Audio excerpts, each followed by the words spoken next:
Bonjour et bienvenue sur le podcast Massif Pro, la communauté dédiée aux entrepreneurs et aux indépendants. Dans cette série de podcasts, l'objectif est de vous aider à avancer plus sereinement sur des sujets structurants de la vie de freelance, avec des repères clairs, concrets et applicables, sans injonction ni vocabulaire tarabiscoté. Je suis Alix de Bande à part. À travers des formats d'accompagnement et des outils pratiques, je démystifie la micro-entreprise et fournis aux freelances les clés pour structurer leur activité en toute confiance. Dans ce 9e épisode, on va parler d'un sujet qui concerne tous les freelances, quel que soit leur métier ou leur niveau d'expérience, ce sont les coups durs.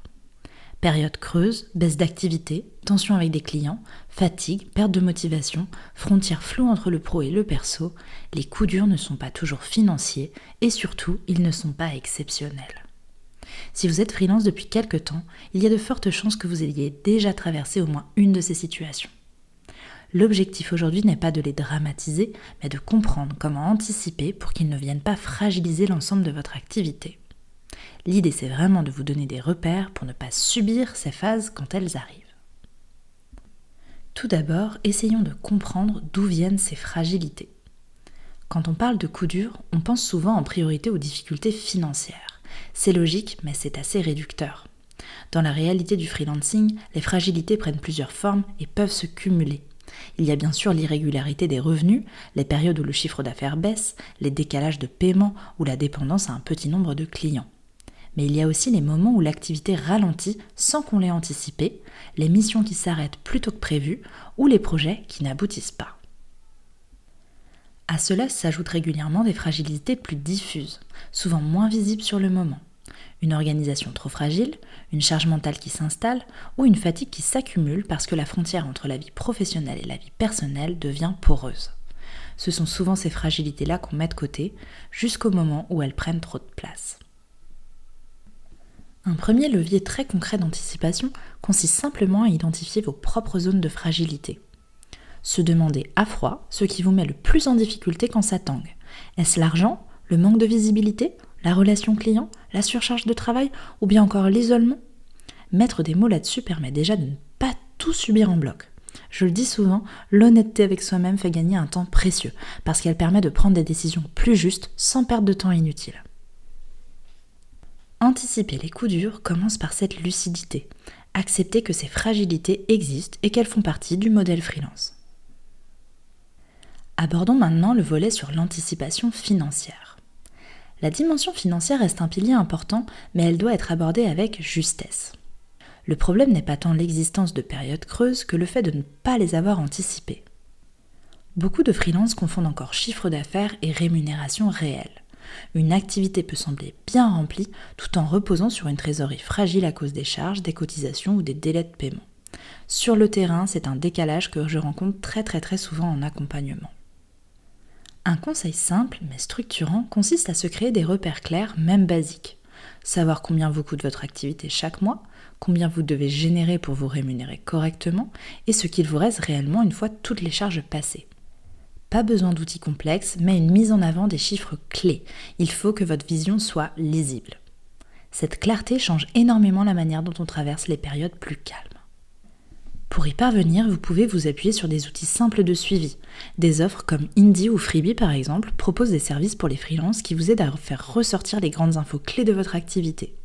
Si vous voulez une solution plus globale hors abonnement, j'ai mis à profit mes 12 années de freelancing pour déployer, pour moi-même au départ, un kit freelance super complet et facile de prise en main que je propose aux différents indépendants.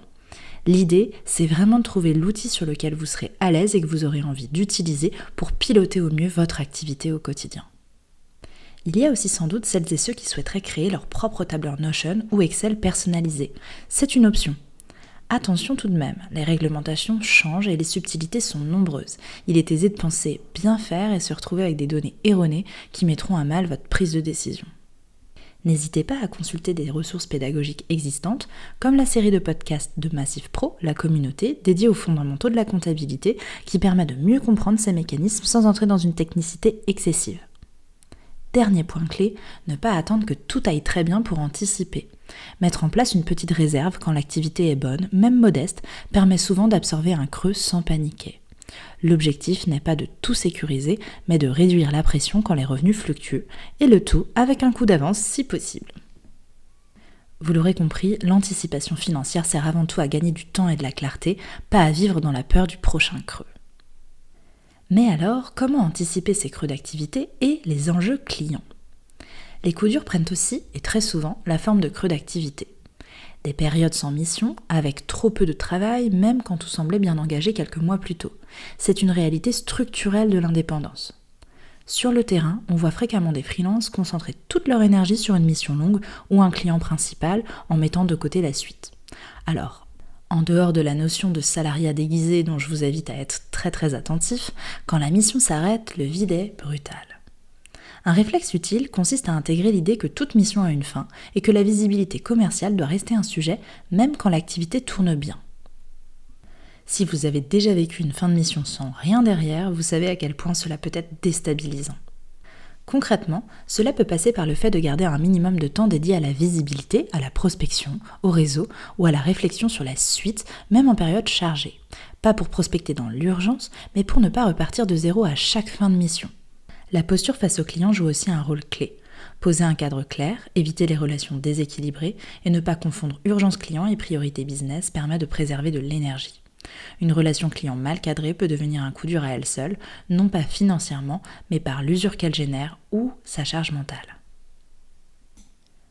Parlons maintenant des fragilités organisationnelles et personnelles. Certains coups durs ne se mesurent ni en chiffre d'affaires, ni en nombre de missions. Fatigue, surcharge mentale, isolement, difficulté à décrocher, journée à rallonge, le freelancing repose sur soi et quand l'énergie baisse, toute l'activité devient plus vulnérable. C'est un aspect qu'on a parfois tendance à minimiser, surtout quand on est très investi dans son travail. Anticiper ces fragilités passe souvent par des choses très concrètes. Mettre en place des routines simples, des temps de pause assumés, des limites posées avec les clients, des bloqueurs de temps dans l'agenda et une organisation qui ne repose pas uniquement sur l'urgence. Quand la frontière entre le pro et le perso est trop poreuse, le moindre imprévu personnel peut déstabiliser l'activité et croyez-moi, je sais de quoi je parle. Un freelance épuisé a moins de marge de manœuvre et moins de marge de manœuvre, c'est plus de décisions prises sous pression. Mettre en place des garde-fous quand tout va bien est souvent ce qui permet de tenir quand ça va moins bien. Pour conclure, anticiper les coups durs, ce n'est pas chercher à tout contrôler ni à éliminer les risques.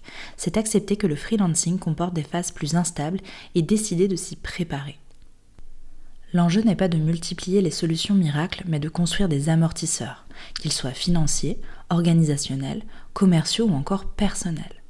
Ces amortisseurs ne suppriment pas les difficultés, mais ils en réduisent l'impact et permettent de rester dans une posture de décision plutôt que de réaction. Plus on anticipe, plus on gagne en sérénité. Non pas parce que tout devient prévisible, mais parce qu'on sait que l'activité repose sur des bases suffisamment solides pour encaisser les à-coups. Si je devais vous laisser avec un message, ce serait celui-ci. Vous n'avez pas à attendre que ça aille mal pour structurer. C'est justement quand tout va bien que ces bases se construisent. L'objectif n'est pas d'éviter tous les coups, mais d'apprendre à les traverser sans remettre toute votre activité en question. Faites-moi confiance, plus le temps passe, plus ce sera facile pour vous d'anticiper et de trouver des solutions qui sont pertinentes dans vos différentes situations.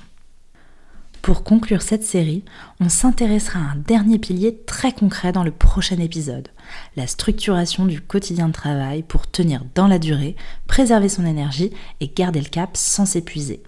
À très vite!